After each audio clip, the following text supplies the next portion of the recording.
Subscribe now and press the bell icon. Never miss an update.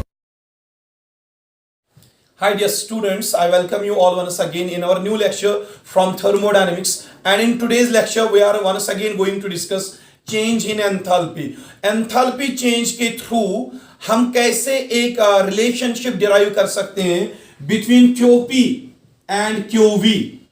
With the help of delta H हम एक relationship derive करेंगे between heat absorbed by the system at constant pressure and heat absorbed by the system at constant volume. इन दोनों के बीच में एक relationship derive करते हैं by using the concept of change in enthalpy. Change in enthalpy. बेटा हमें करना क्या है? QP heat absorbed by the system at constant pressure and QV heat absorbed by the system at constant volume. इन दोनों के बीच में हम एक रिलेशनशिप डिराइव करेंगे, लेकिन कौन सा कंसेप्ट यूज करके? चेंज इन एंथैल्पी या एंथैल्पी चेंज का कंसेप्ट यूज करके. तो मैं इसको हटा देता हूं, पहले समझो आप. I will take one formula जो हमने पढ़ी है जब हमने फर्स्ट लॉ ऑफ थर्मोडायनेमिक्स पढ़ा था. उसमें हमने पढ़ा था जो डेल्टा एच है, delta H change in enthalpy of the system, that is equal to एक सिस्टम की टोटल एंथैल्पी, टोटल एनर्जी कितनी बढ़ती है उसी हम डेल्टा एच कहते हैं. That is equal to Q heat absorbed by the system at constant pressure. एक सिस्टम कांस्टेंट प्रेशर पे कितना हीट एब्सॉर्ब करता है उतना उस सिस्टम का टोटल एनर्जी कंटेंट बढ़ जाएगा, जिसे हम डेल्टा एच कहते हैं. तो एक सिस्टम जितना हीट एब्सॉर्ब करेगा कांस्टेंट प्रेशर पे उतना ही उसका टोटल एनर्जी कंटेंट उसका बढ़ जाएगा, जिसे हम डेल्टा एच कहते हैं. तो you will remember this formula. अगर आपसे पूछा जाए एक सिस्टम की enthalpy total energy content delta H किसके बराबर होता है? वो क्यूपी के बराबर होता है. वो डिपेंड करता है सिस्टम ने कितना हीट एब्सॉर्ब करा है एट कांस्टेंट प्रेशर. और एक फार्मूला मैं आपको बता देता हूं, delta U internal energy system की कितनी बढ़ती है. देखो डेल्टा एच अलग चीज है, टोटल एनर्जी ऑफ सिस्टम वो कितनी सिस्टम की बढ़ती है, टोटल एनर्जी वो डिपेंड करता है सिस्टम ने कितनी हीट एब्सॉर्ब करी है एट कांस्टेंट प्रेशर. ये हमने ऑलरेडी प्रीवियस लेक्चर्स में ये फार्मूला डिराइव भी करी है. और फर्स्ट लॉ में हमने क्या पढ़ा था? फर्स्ट लॉ में हमने पढ़ा था एक सिस्टम की इंटरनल एनर्जी कब बढ़ती है. एक सिस्टम की इंटरनल एनर्जी तब बढ़ती है जब सिस्टम क्यों अमाउंट ऑफ हीट एब्सॉर्ब करता है. एक तो होता है टोटल एनर्जी का बढ़ना, दैट इज डेल्टा एच. एक होता है सिस्टम की इंटरनल एनर्जी का बढ़ना, वो होता है डेल्टा यू. सिस्टम की इंटरनल एनर्जी कब बढ़ती है? जब सिस्टम क्यों अमाउंट ऑफ हीट एब्सॉर्ब करता है. और जब सिस्टम के ऊपर वर्क किया जाता है, वो वर्क कौन करता है? सराउंडिंग. जब सराउंडिंग वर्क करेगा डब्ल्यू अमाउंट ऑफ वर्क, तो surrounding W amount of energy loss करेगा और वही एनर्जी फिर सिस्टम गेन करता है. तो सिस्टम की एनर्जी दो चीजों से बढ़ सकती है, या तो सिस्टम हीट एब्सॉर्ब करेगा या तो सिस्टम सराउंडिंग से वर्क के फॉर्म में एनर्जी गेन करेगा. So internal energy is equal to Q plus W. ये आपने फर्स्ट लॉ में भी पढ़ा था. अगर आप जानना चाहते हो कि सिस्टम की इंटरनल एनर्जी कैसे बढ़ती है, आप ये मालूम करो कि सिस्टम ने कितनी हीट एब्सॉर्ब करी है और ये मालूम करो कि सिस्टम के ऊपर कितना वर्क हुआ है. जब सिस्टम के ऊपर वर्क होगा, करेगा कौन? सराउंडिंग. जब सराउंडिंग वर्क करेगा उसकी एनर्जी लॉस होगी, W amount of energy surrounding की लॉस होगी और वही डब्ल्यू अमाउंट ऑफ एनर्जी फिर सिस्टम गेन करेगा. तो सिस्टम की एनर्जी दो तरीकों से बढ़ रही है, एक in the form of Q और दूसरा in the form of W.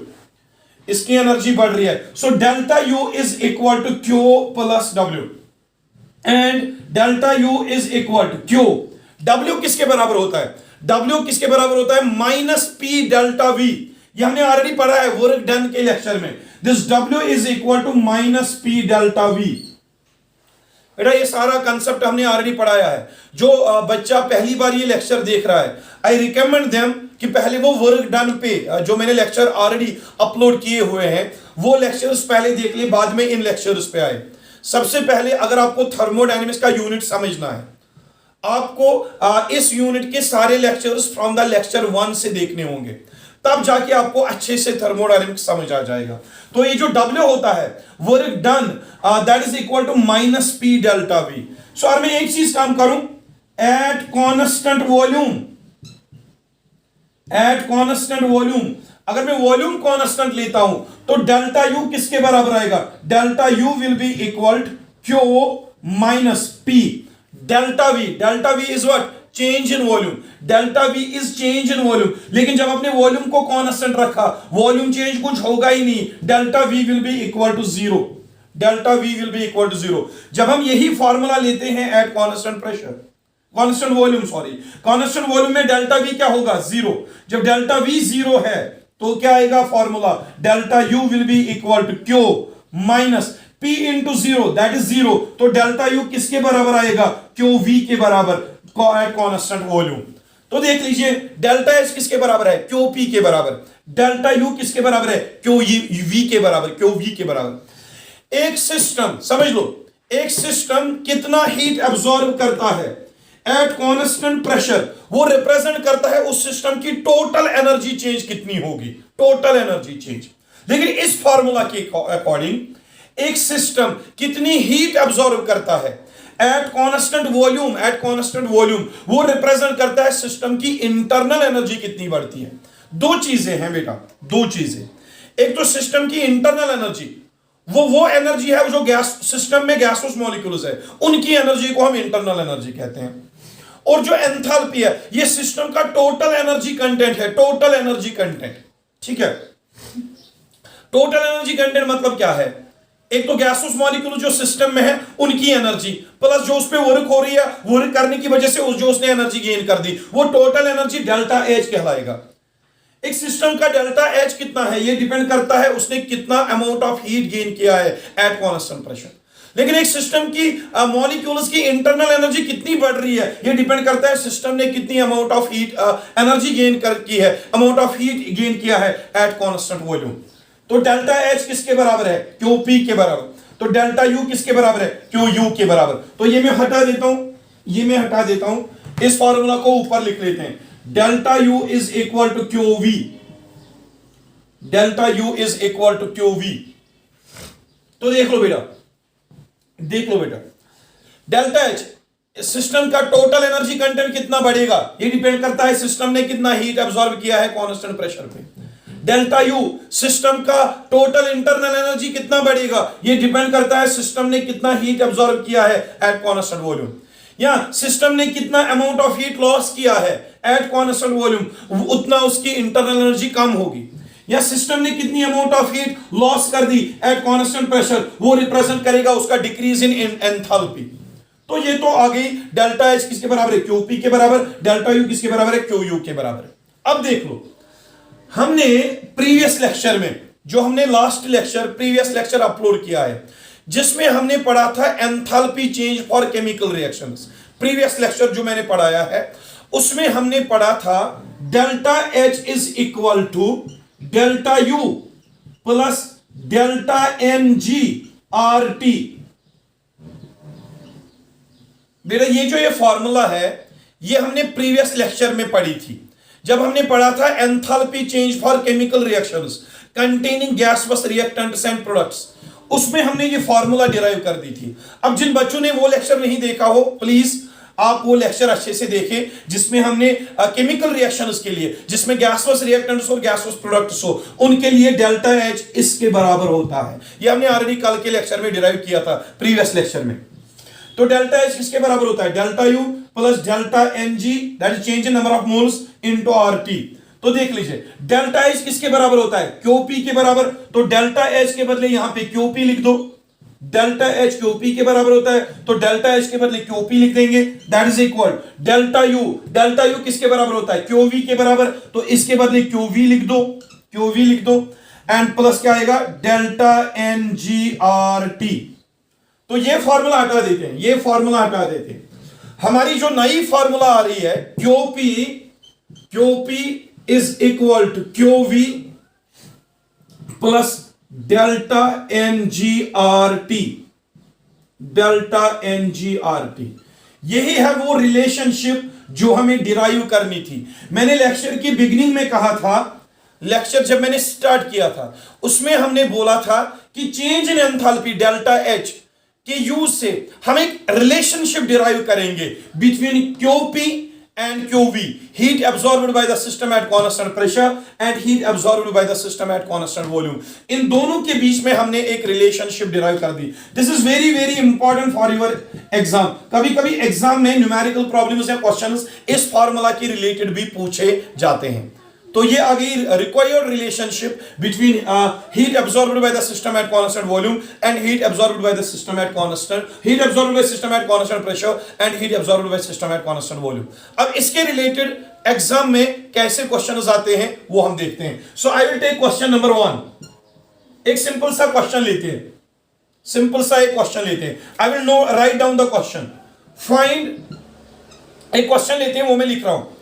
Find the difference between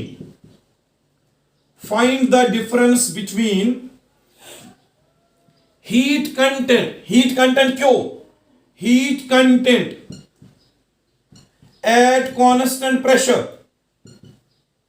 heat content at constant pressure, that is called as QP.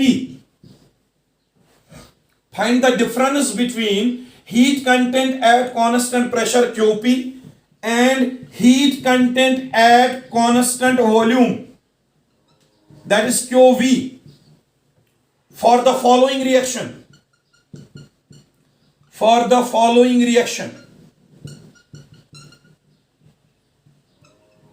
बेटा मैं आपको एक रिएक्शन यहां पे देता हूं, उस रिएक्शन के लिए आपसे पूछा गया है आप डिफरेंस मालूम कीजिए। किसका difference? Difference between QP and QV का डिफरेंस आप मालूम कीजिए। किसके लिए? एक रिएक्शन के लिए। वो रिएक्शन में यहां पे लिख देता हूं। देखिए रिएक्शन क्या है। C3H8 gaseous plus 5 times O2 oxygen gaseous, 5 times oxygen gaseous, it gives us 3 times carbon dioxide, that is also gaseous, plus water H2O, 4 times water in the form of liquid. ये एक reaction दी गई है, ये एक reaction दी गई है। इसी reaction के लिए आपको पूछा गया है आप QP और QV का डिफरेंस मालूम कीजिए इस रिएक्शन के लिए, यानी कि आपको QP माइनस QV करना है इस रिएक्शन का मान। तो कैसे करें देख लो। हमें क्या करना है, find the difference between QP and QV for this reaction. इस रिएक्शन के लिए QP और QV का हमें डिफरेंस निकालना है। तो देख लीजिए, इसको मैं हटा देता हूं, मैंने रिएक्शन यहां पे रख दी। इस रिएक्शन के लिए QP माइनस QV हमें मालूम करना है। तो ऊपर फॉर्मूला दी गई है, इस फॉर्मूला को देखो बेटा आप, QP is equal to QP plus delta NGRT। तो हमें निकालना क्या है, difference between QP and QV। So QP में लिखूंगा, QV को यहां शिफ्ट कर दो, ये बन जाएगा QP minus QV, that will be equal to delta NGRT। हमें डिफरेंस निकालना था, QP माइनस QV को मैंने यहां पे शिफ्ट कर दिया, ये बन जाएगा QP minus QV, that is equal to delta NGRT। अब एक चीज देख लो, ये डिफरेंस इसके बराबर तो निकला, लेकिन ये डेल्टा NG है क्या? Delta NG is change in number of moles of products and reactants which are gaseous. So delta NG that is equal number of moles of products minus number of moles of reactants, लेकिन ये भी gas होना चाहिए, ये भी gas होना चाहिए। Delta NG, G मतलब gas, delta N means difference between the number of moles, but difference between the number of moles of gaseous products and gaseous reactants. तो QP किसके बराबर आएगा? QP will be equal QV minus, अब delta NG के बदले क्या लिखोगे? NP minus NR into RT, and QP minus QV will be equal NP मतलब number of moles of gaseous product. क्या वाटर यहां पे गैस है कि लिक्विड है? लिक्विड है, इसका मोल्स हम काउंट नहीं करेंगे, लेकिन कार्बन डाइऑक्साइड क्या है? गैस है, ये प्रोडक्ट है, गैस है। तो गैस कितनी बार बन रहा है? 3 टाइम्स बन रहा है, 3 टाइम्स बन रहा है। तो गैसवस प्रोडक्ट जो है कार्बन डाइऑक्साइड, गैसवस प्रोडक्ट जो है कार्बन डाइऑक्साइड कितनी बार बन रहा है? 3 टाइम्स बन रहा है। इसके हम 3 मोल्स लेंगे, यानी कि NP के बदले हम 3 ले लेते हैं value. NP is number of moles of gaseous product, तो 3 ले लिया क्योंकि कार्बन डाइऑक्साइड 3 टाइम्स बन रहा है, minus NR is number of moles of gaseous reactant. ये भी गैस है, ये भी गैस है, लेकिन ये 1 मॉलिक्यूल है और ये 5 मॉलिक्यूल है। अब देख लो, ये 1 मॉलिक्यूल है, ये 5 मॉलिक्यूल है। 5 + 1 दैट इज 6 मॉलिक्यूल्स गैस है ये 5 मॉलिक्यूल ऑक्सीजन के और 1 मॉलिक्यूल प्रोपेन का, 5 और 1 हो गए 6 molecules. 6 molecules gaseous reactant, NR is equal to 6, NR is equal to 6। इसको मैं हटा देता हूं। So NP minus NR that is equal to 3 minus 6 into RT. So QP minus QV that is equal. What is 3 minus 6 equal to? 3 minus 6 that is minus 3. Minus 3 RT. So ये आएगा इसका answer. यही हमें मालूम करना था। आपसे दिया गया था, एक केमिकल रिएक्शन दी गई थी और एक केमिकल रिएक्शन जो आपको दी गई थी उसमें से आपको पूछा गया था आप QP और QV का डिफरेंस निकालिए। वो QP और QV का डिफरेंस कितना निकला? -3 RT। अब आप R का वैल्यू सब्स्टिट्यूट कर सकते हो, 8.314 joule kelvin inverse mole inverse. Temperature आप ले सकते हो, जब आपको रिएक्शन में टेम्परेचर नहीं दिया गया था। जब टेम्परेचर नहीं दिया गया हो तो आप टेम्परेचर को 25 डिग्री सेल्सियस ले सकते हो, उसको हम स्टैंडर्ड टेम्परेचर कहते हैं। लेकिन आपका आंसर ये आ रहा है, QP minus QV is equal to -3 RT। अगर आप चाहो आप इसको और एक्सटेंड कर सकते हो। R का वैल्यू सब्स्टिट्यूट करो 8.314 और टेम्परेचर का वैल्यू सब्स्टिट्यूट करो 25 डिग्री सेल्सियस, उसको फिर केल्विन में कन्वर्ट करो, वो आएगा 298 केल्विन। तो फाइनल आंसर आएगा -3 इंटू 8.314 इंटू 298 केल्विन। वो आपका फाइनल आंसर आएगा QP minus QV का।